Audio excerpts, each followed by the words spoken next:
দখলবাজ মুক্ত করা হবে বাগেরহাটকে। আপনারা যদি আমাকে দায়িত্ব দেন, বাগেরহাটের ওপেন ঘোষণা করছি, আপনাদের সেবক হিসেবে গ্রহণ করেন। গাড়াপাড়া ইউনিয়ন নয়, শুধু বাগেরহাটের যত জায়গায় সম্ভব হবে প্রত্যেকটা জায়গা থেকে সরকারি খালকে একেবারে মুক্ত করা হবে। আমার সরকারি খালের যে মাছগুলি চলাফেরা করবে, যে মাছের জন্ম হবে, এর অংশীদার আমি একা নয়। প্রত্যেকটা মানুষের অধিকার রয়েছে যে অভাবী মানুষ সে জাল দিয়ে মাছ ধরে সে খাবে, কেউ দখল করে মাছ চাষ করবে, এই সুযোগ আমি রাখা বাগেরহাটে দেব। দখলবাজ মুক্ত করা হবে বাগেরহাটকে।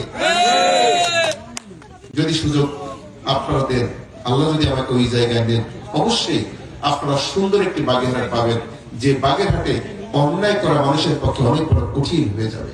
আমরা অন্যায়, শোষণ, জুলুম মুক্ত একটা সমাজ আপনাদেরকে উপহার দেব, যে সমাজে আপনারা সবাই ভালো থাকবেন।